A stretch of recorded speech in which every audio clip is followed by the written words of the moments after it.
Surfografia, episódio 16.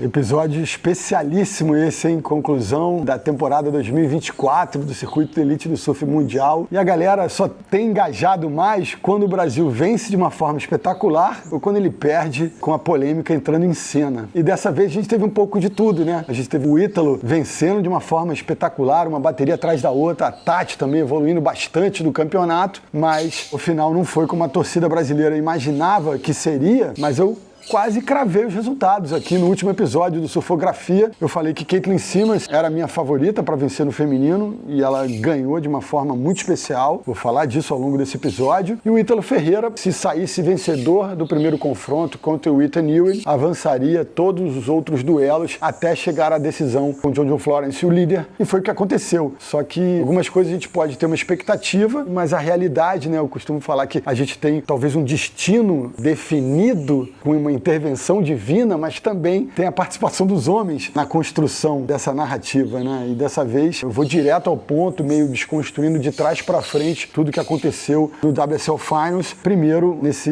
2-0 do John em cima do Ítalo, né? Indo direto para a primeira bateria, onde eu enxerguei ali uma incoerência, primeiro logo na avaliação de duas ondas especiais do Ítalo Ferreira, nas duas direitas que ele mandou aéreo de rotação completa. Na primeira delas, que ele voltou agarrado na espuma, num layback meio dramático, forçado, botando a mão em cima da prancha, meio subindo da espuma ali, meio balançando, e ele ganhou 7,33. E no segundo aéreo, que ele pousou limpo, sem uma gotinha fora do lugar, ele ganhou um 8 cravado. Então, assim, esse 0,67 de diferença entre uma manobra e outra, eu já achei uma margem muito pequena. Achei que se aquele foi um 7,33 do primeiro aéreo, o segundo deveria ir para casa dos 8,5 pontos.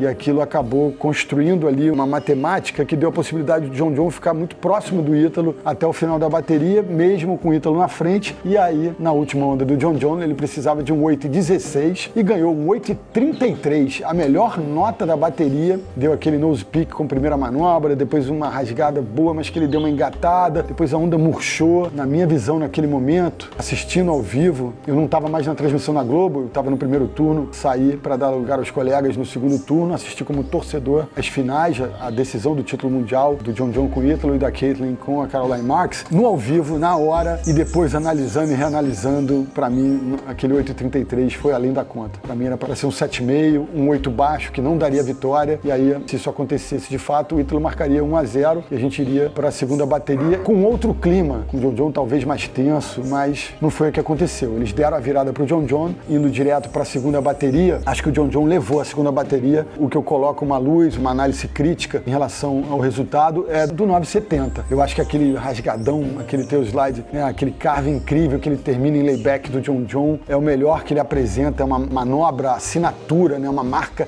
registrada dele. Ele faz aquilo em Sunset, Margaret River, e mesmo em Tressos, aquilo tem um valor, sabe? Eu acho que o cara pode ser progressivo usando o surf de borda. Então, assim, ele merecia uma nota muito alta. Agora, o 9,70 eu também acho exagerado. O complemento dele na onda não foi nada de tão especial, mas eu acho que ali o que valia a pena, eu acho que seria mais justo nesse contexto, seria 1-1 e eles definirem na melhor de 3 o título mundial. Mas independentemente dessa incoerência, desse resultado polêmico na primeira bateria, a gente tem que ressaltar que o John foi super regular ao longo de toda a temporada. Se fosse na era dos pontos corridos, ele teria sido coroado até talvez antes da última etapa da temporada regular. Ele colocou uma diferença enorme na liderança em relação aos seus adversários, fez 4 finais, teve apenas uma vitória, enquanto Griffin Colapinto, Ítalo Ferreira e Jack Robinson tiveram 2 vitórias cada, ou seja, tem um trio de bicampeões ao longo da temporada. Ele só venceu uma, mas teve de fato assim muita consistência ao longo do ano inteiro. O fato é que é coroado tricampeão do mundo, entra no hall dos tricampeões, onde o Gabriel já estava, onde já estavam lá em ordem cronológica Tom Curren, Andy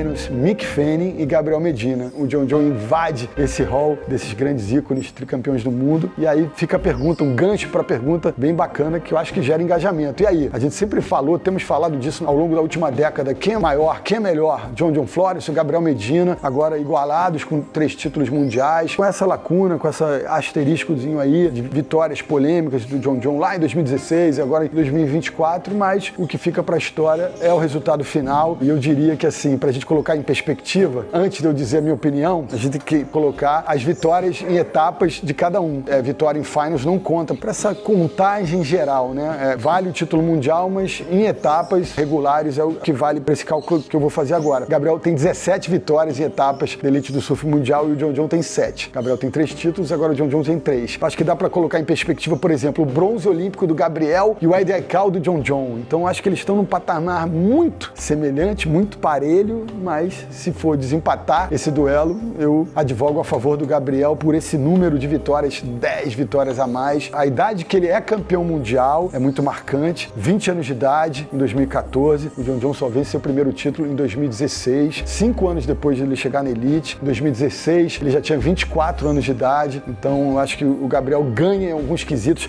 desempata esse duelo em alguns quesitos, mas queria saber a opinião de vocês aí. Soltem um verbo nos comentários em relação a essa questão particular, quem é maior, quem é melhor entre John e Gabriel. A gente pode até analisar o estilo de um de outro, eu tô falando do ponto de vista da competição, dos resultados e do impacto de cada um na cena do circuito mundial, do surf de competição de uma maneira geral. Então acho que o Gabriel vence esse duelo por pouco, mas vence, assim, de uma forma clara, embora alguns resultados entre eles não sejam tão claros assim, né? E embora esse duelo, né, essa rivalidade entre eles seja muito saudável, no homem a homem mesmo, fora d'água, eles se respeitam muito e tem uma cordialidade, não é uma rivalidade similar, com jogos mentais, com polêmicas, com fala daqui, fala de lá, com gestos fora da água, como foi Andy Irons e Kelly Slater, né? Cada rivalidade tem as suas nuances, as suas particularidades. Recentemente lá no Tahiti, o John declarou de uma forma clara que queria ser tricampeão do mundo, que se instigava com essa rivalidade com o Gabriel. Então agora ele conquista esse tricampeonato, se coloca nesse patamar. O Gabriel, depois da vitória, deu os parabéns para o John, falou que, né, a briga no ano que vem pelo título, e agora com esse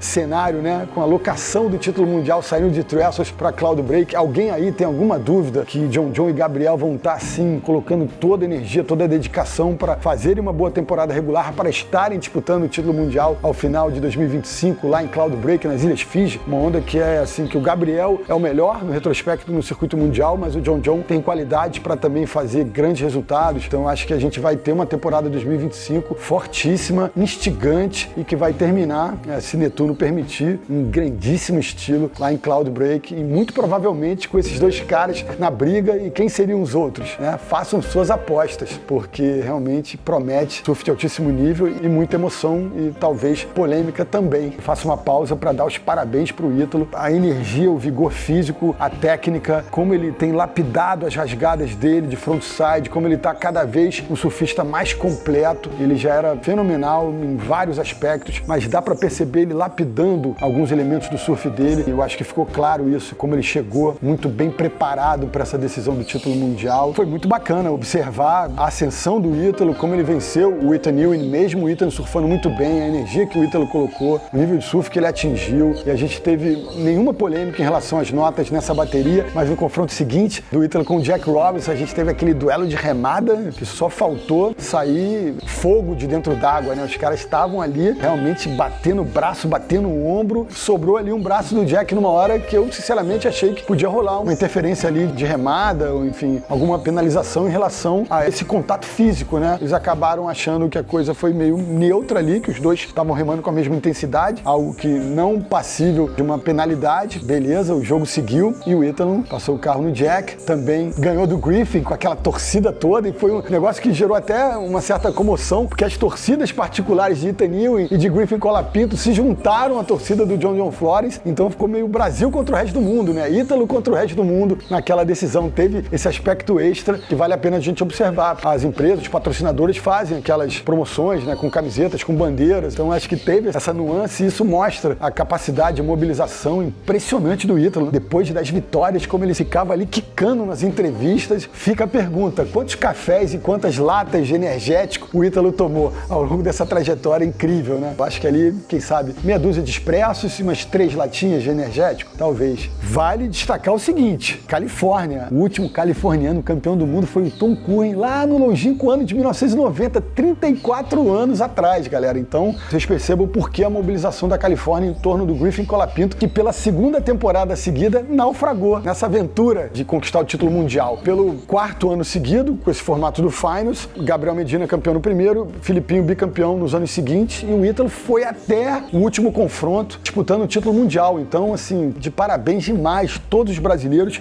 especialmente o Ítalo, de manter essa chama viva de mais um título brasileiro na casa dos caras, sabe? Na meca da indústria estadunidense, da surfwear, da mídia também do esporte. Então isso tem um valor especial pela locação da disputa, pelo palco. Então parabéns pro Ítalo, independentemente do resultado. No feminino, cravei. Posso dizer, não preciso comemorar, eu acho que foi uma análise feita com a experiência que eu acumulei e com a observação bem atenta, bem de perto, nas transmissões que eu fiz ao longo da temporada e na observação do que essa garota, Caitlin Simmers, é capaz de fazer. Como ela chega no circuito mundial, gerando um impacto gigantesco, né? É sempre bom lembrar. Ela é classificada para o circuito mundial, abre mão da vaga para terminar os estudos, para resolver algumas questões particulares, conquista no Challenger Series no ano seguinte, logo essa vaga de novo, tem a menor dificuldade, entra no circuito no ano passado e em 2 temporadas já acumulou 5 vitórias, bicampeã em Saquarema, campeã em Pipeline esse ano, campeã em Portugal no ano passado, vencedora em Bells esse ano. Então a menina em 2 temporadas já vem acumulando resultados em ondas super diferentes umas das outras. Então assim, ela é muito consistente, ela tem um repertório super variado, ela traz, né, eu acho que uma linha de surf diferente para esse contexto feminino, com muita espontaneidade. Às vezes parece que ela trabalha tanto com a borda que às vezes como se ela quase ignorasse as quilhas. Me lembra muito uma snowboarder, né, descendo uma montanha de neve, a maneira com que ela conduz a prancha dela, como ela navega nas ondas tubulares, ondas cheias. Ela realmente é impressionante o que ela é capaz de fazer. A Tati brilhou, foi muito consistente. Infelizmente perdeu mais uma vez na reedição da final olímpica, né, com a Caroline Marks. Realmente a Caroline, ela é muito consistente, é muito precisa, não tem para mim o brilho que a Caitlin Simmers tem, mas ela mais uma vez venceu a Tati de uma forma justa, na base da consistência, da competitividade, e também percebo uma evolução na Caroline Marks, é preciso dizer isso. Como eu percebo também na Tati, a maneira como ela tem feito os arcos, as rasgadas, cada vez com mais amplitude, com mais força, com estilo mais apurado, e foi muito bacana, óbvio, assistir a Tati também conseguindo evoluir desde a primeiríssima bateria até o que seria ali uma semifinal, né, parando diante da Caroline Marks, que é o walk de mini saia, né, não tem como não se remeter ao walk, o jeito que ela surfa, a força que ela tem e a precisão. Talvez falte a ela algo contemporâneo, né, porque se a gente remete ao walk, a gente está falando de um surfista fenomenal, mas de uma outra era, campeão do mundo ali no finalzinho do século passado. E a Tati ganhou da Molly Picklin sem dificuldade, né, mantendo ali, eu acho que aquela confiança, aquele brilho que ela carregou das Olimpíadas, do final da temporada regular. A gente tem que colocar uma luz no fato da Tati ter feito uma segunda metade de 2024 muito poderosa. Semifinal no Tahiti, final em Fiji, medalha de prata nas Olimpíadas. Então ela chega pro Finals realmente confiante, com surf no pé. Chegou quase a última bateria contra a Caitlin Simmers, perdeu antes para Caroline Marks, mas venceu Molly Picklin e venceu também a Brisa Hennessy. Então merece demais. Teve um final de ano assim digno de muitos aplausos. O que vocês acham que falta para a Tati, de fato, assim, conquistar um título mundial? Eu acho que agora, mudando o cenário de Tressos para Cloud Break, eu acho que ela se coloca como favorita, mesmo que ela não consiga colocar as manobras mais progressivas dos aéreos no seu repertório. Eu acho que se ela conseguir conquistar para si essas manobras, incluí-las no seu cardápio, ela pode ter melhores resultados ainda na temporada regular, e chegando em Cloud Break, ela pode se valer apenas da atitude, da coragem e da técnica refinada que ela tem para os tubos. Então, acho que recursos para disputar um título mundial na temporada que vem, ela tem de sobra, mas é claro que se ela colocar essa pitada, esse tempero de progressividade no surf dela ao longo da temporada regular, vai ajudar muito na campanha para ela ser campeã do mundo pela primeira vez, e o Brasil no feminino também ter essa conquista. O que vocês acham? Solta o verbo aí, porra. Mas enfim, perdeu para a Caroline, e a Caroline foi fazer a decisão do título mundial com a Caitlin. Foi apertado, mas foi justo, e a Caitlin agora entra no hall das campeãs do mundo com apenas 18 anos de idade, marcando conseguindo esse recorde, ganhando da Carissa Moore por alguns dias nessa disputa entre a mais jovem campeã do mundo e logo na segunda temporada. Esse recorde ela não vai tirar da Stephanie, que a Stephanie foi campeã do mundo no ano de estreia. A Caitlyn foi campeã do mundo no segundo ano. Esse recorde continua sendo da Stephanie, mas a mais jovem surfista condecorada com o título mundial é a Caitlyn Simmers. E se os californianos seguem ainda sonhando com o título mundial depois de 34 anos, que dessa vez o Griffin não levou de novo no feminino, esse recorde de uma campeã do mundo da Califórnia era ainda mais longo, 4 décadas, 40 anos. A última californiana campeã do mundo foi a Kim Merritt em 1984. De lá pra cá a gente teve várias representantes dos Estados Unidos campeãs do mundo, mas meninas ou da Flórida ou do Havaí, 2 estados americanos que não a Califórnia. Então a Caitlyn Simmers quebrou esse ato 40 anos depois da Kim Merritt. Ela foi lá e colocou o seu nome, colocou o nome da Califórnia no topo do mundo do surf de competição. Então a gente também tem esse valor histórico que os californianos não conseguiram quebrar esse ato entre os homens, mas que a Caitlyn conseguiu entre as mulheres. Eu imagino que na temporada que vem, quando a Erin Brooks entrar no circuito de elite mundial, a gente vai talvez observar uma rivalidade histórica na próxima década entre essas duas meninas. Existe uma revolução, eu brinco, com leveza na fala, mas com seriedade no conteúdo. Está em curso uma revolução no surf feminino internacional e as líderes desse processo, dessa revolução, Caitlyn Simmers, a líder absoluta desse processo, e tem várias outras como Molly Picklum, mas a Erin Brooks deve entrar e fazer parte desse bolo aí e realmente reforçar essa revolução, colocar um brilho especial na batalha feminina, na disputa do título mundial no ano que vem. De novo, Ilhas Fiji, já imaginaram? Erin Brooks venceu a última etapa competindo como convidada lá em Cloud Break. Já imaginaram o que ela pode fazer na temporada regular? Quem sabe fazendo a disputa pelo título mundial lá em Fiji no ano que vem, com Caitlyn Simmers, com Tati Weston Webb. De novo, tanto no masculino quanto no feminino, a gente tem uma perspectiva alucinante para a temporada 2025, mas eu quero saber de vocês, previsões, apostas, quem vocês enxergam como as favoritas, os favoritos. Soltem um verbo aí nos comentários. Episódio de surfografia, analítico